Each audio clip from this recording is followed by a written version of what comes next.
guys, it's Danny Boy here. I've got something a bit different today. I've got Big Beardy joining me. How you doing, Big Beardy? How's it going, Danny Boy? Yeah, not too bad. I've got my sound effects on again. That's just me playing phone, to be fair. So for anyone watching, you'll know Big Beardy. He does some amazing videos on there. I've been watching him for a long time now. If you want to see something good, go over to his channel and check out the chili eating challenge, because that had me in stitches. Don't want to talk about that. That was good. That was good.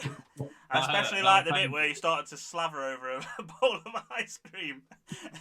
I was laughing my head up, but I felt your pain at the same time. Do you know what I mean? I was eyeing that ice cream up from about 10 seconds in. I was like, I need to eat that. Do you know what? I was a bit scared watching it because I was thinking, oh, I don't know what I'd do if that was me eating that chili. I'd probably be panicking a little bit. Do you know what I mean? I tell you what, about a glove on and that. Yeah, about 40 seconds in, the fear hit me, and I was thinking, what if this doesn't stop burning? Yeah. Well, I genuinely got scared. Did you watch any videos of people doing it before yourself? I'd seen there's a couple of guys that do like a science show, and they had done it. Yeah. And they lasted like 10 minutes. And so when I sort of clapped out after 2, I thought they're better than I am. But I don't know if they had the fresh ones and I had the dried ones. I don't know if that makes it. So it's like fermenting in its own bloody heat or something. Yeah. But yeah, I watched a few. I watched one of a guy. He was like, "Oh yeah, I've been eating chilies all my life and building a tolerance up." And then it like skipped to like 2 hours later, and they were crunched up on sofa like, "Call me an ambulance." So the one thing you didn't see was about 2-3 hours later, I was in my kitchen and my guts just started cramping up, and I was peeled over. That's the thing you didn't see. It was like when it hits your intestines, the pain then was really bad. So it didn't happen. Oh god, it was nasty. Well, it was nasty. That should attract everyone to just go over and watch it, because that is a brilliant watch. And that was my challenge as well, wasn't it? Well, kind of anyway. That was a challenge. I won and you upped it. You said have the Tabasco challenge, and I thought Tabasco shot. Yeah. That was it. No, we need to crunch those numbers up. Yeah. I was like, well, if you insist, mate. If you insist. So I've put a few questions down for you, mostly van related, because people who watch the channel are into, van stuff, courier stuff, the way it works, the business side of it, all that kind of thing. And I think a lot of people want to hear your opinion. You've got a lot of experience in this sort of thing. So I'll start with the first question. So it's, when and why did you start your business to become like a self-employed courier? So I started about 10 years ago. I was a logistics advisor for a big retailer who did a lot of, massive vans, the logistics side of it. And then about 3 years ago, I was a builder actually, and I put my back out really badly, and I was basically told I needed to give up the building game because else I'm going to have serious issues. You mentioned this, didn't you, in another video? Yeah. I have, and it was a case of, right, what do I enjoy doing, what do I want to do, and how can I do it so I'm not beholden to someone else? I wanted to be my own boss. And I basically looked into the courier side of the courier business, thought that's something I really would enjoy doing, and I just went for it from then. So it was about 2.5 years ago that I really put my feet into being a self-employed courier. I had a bit of a background before doing that. I used to, a long time ago, do the old Sainsbury's multi-drops and all that sort of thing. So I sort of knew what I was getting into, but I did a lot of research. It was about 2.5 years ago, and I basically wanted to go into it because I wanted to be self-employed. I wanted to do something for myself, and I wanted to have something I could build on. And I saw the courier industry as something I could really attack and really go for. Oh, good. Good answer. Also, I've got, what would you say the best thing about working for yourself is? It's the freedom. It's to be able to go and do your own thing when you want to do it. Obviously, you've got to work hard. I work a lot of hours. I work hard. If I'm not out in the van, I'm researching or looking at ways of building my business. But I can do it the way I want to do it. And I don't have to listen to someone else. Oh, well, I do listen to other people, but I want to be able to use my own. I'm only sort of limited to what I can do.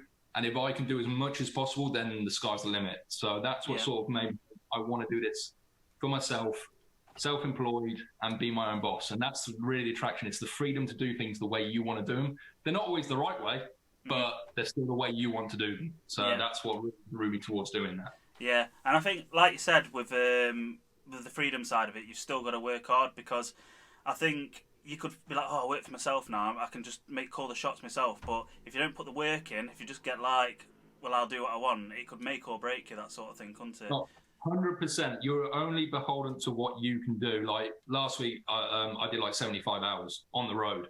You've got to work hard. If you don't work hard, you're going to get nowhere. But you have the freedom to work hard the way you want to work hard. So it's a very attractive thing. But if you're not going to put the work and the effort in, you're not going to get anywhere. So you at least got to put that time in to make money, basically. Yeah. What advice would you give to, anyone out there who's wanting to start up like their own van business? First thing is obviously do your research, know what you're getting into. I hear a lot of people obviously ask me questions like they probably do yourself. And I get a feeling a lot of people think they're going to come and it's just going to be there for them. They're going to make a load of money. You've got to do the research, make sure you're in the right place and realize how much it's going to actually cost you to first get started. And then when you're on the road, how much it's going to cost you to keep running whilst you're waiting for those checks to come through. Like I said, I get a lot of questions of people saying, oh, I've been doing it for 2 weeks, I'm not making enough money. Well, you've been doing it 2 weeks. You've got to work harder and work smarter and you've got to build up those customer bases. So do your research and make sure you know what you're getting into before you take the plunge. The last thing I want to see is anyone do is jump into the business thinking they know what they're doing and then 2 weeks into being into the business go, oh shit, I've run out of money, I don't know what I'm doing with your customers. So make sure you know what you're doing before you do it, basically. Yeah, I think sometimes people find out the hard way as well, don't they? They jump in the van, they think, oh, it's all right now, I've got the van, I just need to fuel it up and do the work. But then they get hit with needing 2 new tyres or it needs a service or a new clutch or something like that. And it's, they end up getting broke, do you know what I mean? 100%, yeah. I got hit actually last November. Someone went into the back of my van the day after I just had a new clutch fitted. So I just spent like £1,300 on a new clutch on the van, and then someone goes to the back of my van and I can't work for 3 weeks. Yeah, it's like, if you haven't got those things in place to make sure you're going to be all right for the hard times, then you're going to be in trouble. So you've got to make sure you've got everything spot on. It's sod's law, isn't it, that you'd get something new put in and then like an accident happens, you know what I mean? Yeah. It's just typical. Exactly. That's like my luck when it comes to work, honestly, it is. Is there anything that's happened within your work where you thought to yourself, this is why I do this. This is what makes it worth it for me? That's a great question. That really is. Getting the paychecks help. Yeah. Especially when you smashed it out for a month and then it comes in 60 days later. When you've had the month before and they pay 45 days from end of month and the next month it's 30 days from end of month, you get a month where you get paid like for 2 months worth of wages. That helps. It's just, there's days when you're out on the road and you go to some special places, you see some special things doing what we do. I call it snapshots of life, because you go into an industry and you see 5 minutes of what everyone else does. Some of it's fantastic. And also, I think the week before last, I woke up in the middle of the Lake District, with the sun coming over the hills and just waking up, being free. It comes back to the freedom thing, I think.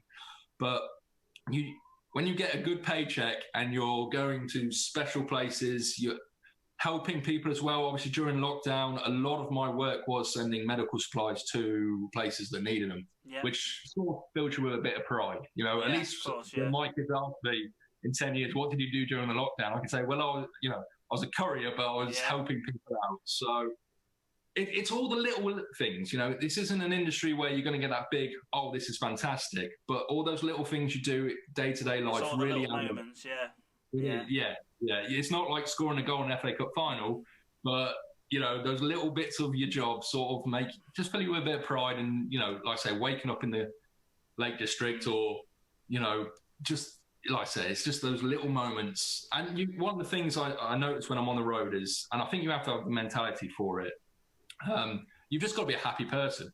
I sing when I drive. You've just got to enjoy being on the road, and I think that's if you enjoy driving and being on the road, the job's easy. Yeah. I know what you mean about the little snapshot moments as well. I think there was a time I was going down like a back country lane or something like that, I looked at left and I'm like, what the fuck's that? And I think it was turned out to be like a llama or an alpaca or something. And I was like, what's that doing in the middle of a field? Do you know what I mean? It's just little moments like that, so random, innit? Do you know? You weren't in Warwickshire by any chance? Because there's a massive I couldn't tell you. alpaca farm in Warwickshire. I couldn't tell you, but maybe, I don't know. But yeah, it's just random things, isn't it? Like you'll maybe deliver down to a business park, and behind the Unit 3 there turns out to be like a giant reservoir or something. You're like, how's that even there? Yeah. And it's just little things like that, isn't it? You know what I mean? I often have the moment, I call them 5-minute friendships. You know what it's like? You drop off at a place and you've got to wait 5 minutes for the forkie to load the van. And some bloke's just chatting to you, talk about football or the weather, whatever. And I call them 5-minute friendships. You probably never see that man again in your life, or woman, or whoever it may be. But you have a good old laugh and then you jump in the van and you're off to the next place. So I've done that a few times. It's worse if you get someone, though, who's got a mood on. I think I'm not going to talk to them. Do you know what I mean? Yeah. Right. Well, this one's not to bring a downer on it, but what negatives are there to this kind of work, would you say? Obviously, paying. One of the problems I think a lot of people struggle with is obviously not being paid. You don't get paid right away. The invoicing, a lot of it is 45 days from end of month, and waiting to be paid, then not being paid can be a struggle. That's difficult. Being on the road so many hours. I've obviously got a young family at home. It's hard to juggle family and work life. I don't like being away from my family, but I'm doing it for a good reason. Yeah. So that can be difficult. I always try and put a positive on everything I do. So as many bad things they're equaled by good things. Yeah. Balance them out. Yeah, exactly. My hardest thing is being away from my family, but that's a personal thing to me. And I know a lot of drivers out there will have the same problem. Yeah. Waiting to be paid is difficult. You know, every time I go to the petrol pump, I feel the squeeze as it is. But that's probably the most difficult, paying everything up front and being away from the things you love doing. Yeah.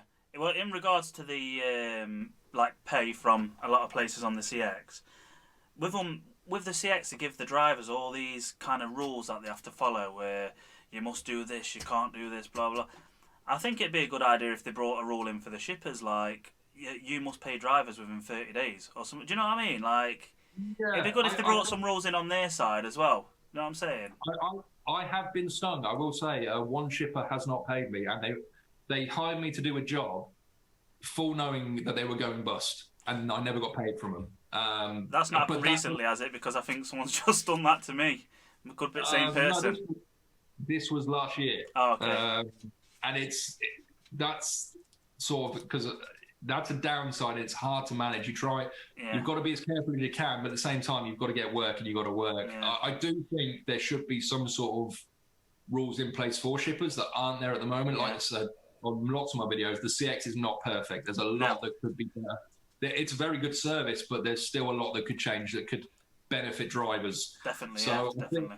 I do agree with that. I think there are things that should be put in place for shippers saying, listen, we need this here to protect the drivers, because at the end of the day, we're the ones that will bear the brunt of any mistakes. And when it does go wrong, there's only so much the CX can do anyway, because say if someone's gone bust, they can chase them up, but they're not going to be able to physically take the money off them and give it to you, are they? Do you know what I mean? Exactly. They've got to get out of jail free card, really, because they're not the ones paying the wages, and they're not contracted to actually do anything when it comes to money, so they can sort of say it's not our problem. Yeah. But I think from a driver's point of view, we would like to see some sort of safety barrier, knowing that the people we are working for will pay us. So yeah. Completely agree. What else wrote here? Right, so, what have you got? A long wheelbase? Is it a long wheelbase? Yeah, long wheelbase. Yeah. So I've wrote a question here. You can probably hear my dogs barking. They're kicking off. Oh, so you got little dogs like me, haven't you? No, I used to have a husky moot named Buddy. He was my pride and joy, but he passed away, and we ended up getting two Pomeranians. We got two Pomeranians to replace him. The little barking kids. Yeah. So if you didn't have the long wheelbase then, what would be your next choice of van? Would you go smaller, bigger, different shape, or...? For me, it's always been bigger's better. Bigger the better? Yeah, that's been my philosophy. I'm not saying it's the correct philosophy, but having a bigger van gives you more options. Yeah. I can see the appeal of having a small van or small wheelbase. It's less cost. They're easy to run. Parking in a long wheelbase or a Luton is a nightmare, especially if you're in. But for me, my choice was sort of made because I'm in Norfolk. There's not a lot of work here, so I want to be able to grab as much as possible. So I don't mind if I get a small van job in Norfolk, as long as it gets me out of Norfolk where I can get better work. Out, yeah. Do you prefer to go south or north? Oh, at the moment, Manchester. Manchester is absolutely steaming with work. Oh, good. I was in Newcastle on Thursday, pretty much over when they got locked down. Yeah. Nothing. There was barely anything coming out of Newcastle or something in that area. But Manchester's always busy. Yeah. Midlands, Leicester, that area is always busy. London's always busy, but everything seems to go dirt cheap in London. I don't know why. I think maybe there's a lot of people down there and they're just lowering and lowering the prices. And do you know what I mean? always struggle to get work at a good rate out of London. Yeah. If that makes sense. Well, if I ever go to London, if I'm getting something on the way back, I usually kind of get it halfway on the way back up. Do you know what I mean? Yeah. So you kind of majority out of London, and you usually get a better rate that way as well. And, I used to go to sort of Epping, that area. Yep. Just north of London, and then I know any job I go for, knock 20 quid off because you're not going to get it for less than that. But that's London for. But back to the question: the bigger the better for myself. But I think if you're looking to get into the business, you've got to look at the area you're in. Yeah. Because the area you're in is your bread and butter. That's what's going to get you most of your work. So if you're in London, that area you might want to go small. But where I am, where it's very rural, it's all countryside, I would say go bigger. Yeah. But that's just my philosophy on it. To be fair, I was always going to strive to get kind of the bigger side of the vans anyway. Just so happened I was working a small van anyway. So I just started with what I already had. Do you know what I mean? Oh, yeah. So, what I say to everyone, if you've already got a van, that's the best van for you. Because the cost of buying a van, so if you've got a small van, make it work, whatever it is. So I must say, though, when it comes to CX, I don't actually use it that much. I probably use it a couple of times a week because I've got like an end user or contract or whatever you want to call it. Yeah. I just kind of use the CX in between or on the way back from places. Do you know what I mean? And that's just how I do it. If you listen to my very first video, which is about should you be on CX, my first video I ever did, for me, it's always just been a stepping stone. Yeah. Majority of my work I get out of Norfolk are shippers or end users that I've built a relationship with and they give me regular work. Now my first job is always sort of those regular customers. My second job is CX. My third job is CX. The job that gets me home is CX.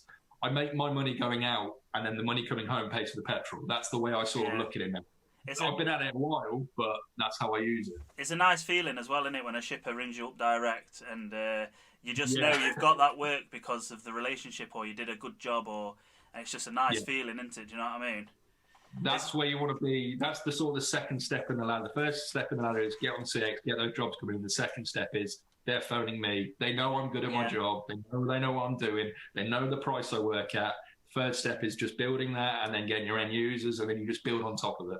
Well, there was something what happened to me through the lockdown because, just towards the end of the lockdown. If you remember everyone will remember anyway, in the lockdown, everything to do with deliveries went like really quiet, including CX or whatever other platform you use. It was just dead. And basically, my status on the CX app was always available. And because I got used to just having it as that all the time because nothing was happening, no one would contact you. As soon as it started picking up towards like the end of kind of the lockdowny times, all of a sudden I had 2 shippers contact me on the same day, and I was like, this never happens because there was not even shippers that I talked to before. And then the wife goes to me, what's your status on? And I said, oh, it's unavailable, isn't it? Do you know what I mean? And it's like you've got that used to keeping it unavailable. And I thought, I bet them shippers are cursing me because they're probably saying, well, he had it set to available and now he's telling me it's not available. Do you know what I mean? Yeah. But got that used to it. Oh, go on, sorry. No, carry on. Now, I was just going to say, I've got through most of my questions now. Covered a few things, but if there's anyone who wants any kind of questions answering, I'm sure we could maybe do something like this again and get some more questions answered, do you know what I mean? That'd be a good idea, actually, for people to send questions in. Yeah, send them to you, Danny boy. Yeah, or send them to yourself. It doesn't really matter. Me. Yeah, Hey, come join my channel. I'm quite happy down already. I'll make sure to put links to your channel as well, Beardy, even though everyone on mine's probably got yours anyway. But I'll put a link up. And I'm not that famous yet. You're up there. You're up there. I'm getting there. I've done I don't know if you saw. I don't know if you saw. I had my first person a few weeks back actually notice me on the street. Oh yeah, you said yeah. I tell you what, that was up there with my kids being born. I was so proud of myself. I bet it was like surreal, wasn't it? Yeah, I was doing multi drops, and I don't, as everyone knows, I hate doing multi drops. But I just pulled up on the side of the road. I drove past a van with another bloke who was doing multi drops. Obviously, didn't pay much attention. I was on a country road, and I thought I was blocking him in, and because he beaked his horn and pulled over, and I thought, oh, he's gonna have a go at me because I'm blocking him. He went, and he just, I didn't catch his name. He's watching. Love you, man. And he just went, I watch your channel. You've really helped me. I was like, wow. And I tell you what, whenever that happens, it made me feel good. It really did. You should have said, are you subscribed? I should have. Put him on spot. Yeah, I should have. Next time. Next time, yeah. So I've done some would you rather questions, just something to mix it up a little bit. They're proper random questions, like they don't even mean nothing. They're just some questions I found off Google. Do you know what I mean? Like, would you rather this or that? Well, the first one is, would you rather be Batman or Spider-Man? Oh, that's hard. That's hard. I'm going to have to go Batman. Just so I can go, I'm Batman. Yeah, everyone wants to be Batman. And also, you're rich as well, aren't you? Oh, yeah, that helps. Yeah. Batman it is. Oh, good. So we've got Batman for that. So, for your birthday, would you rather have cash or gifts? Oh, I would say gifts because whenever I get cash, it goes straight on bills. Do you know what? When I was writing these questions down, they seemed a bit shit, but they're actually working out all right, to be fair. Do you know what I mean? I would like, gifts. Give me stuff. I like stuff. Because whenever I get money, as a lot of blokes will say, we've got kids, it goes on the kids when you get cash. You never spend anything on yourself. If it's a gift, it's for you personally. So, yeah, I know what you're on about there. Would you rather be stuck on an island alone or with someone who's really annoying? Oh, alone. Yeah. How easy. I spend my life in a van alone. I spend my van, and I'm just like, I'm quite comfortable being with myself. I would love to Bear Grylls. You know that Bear Grylls, The Island show? Yeah, I would love to do something like that. Oh, it makes them catch fish out of that little thing and everything. Oh, that would good. Yeah. Why not? I wouldn't want to drink my own piss, but someone might give me a challenge where I have to at some point. I know. I've got easy one here. I know answer to this. Desk job or outside job? Outside. I knew it'd every be that. day of the week. I knew it'd be that. I did desk work for about 3 years and it did not agree with me. No. Well, you can get bad back from a desk job and all, can't you? With seats and that.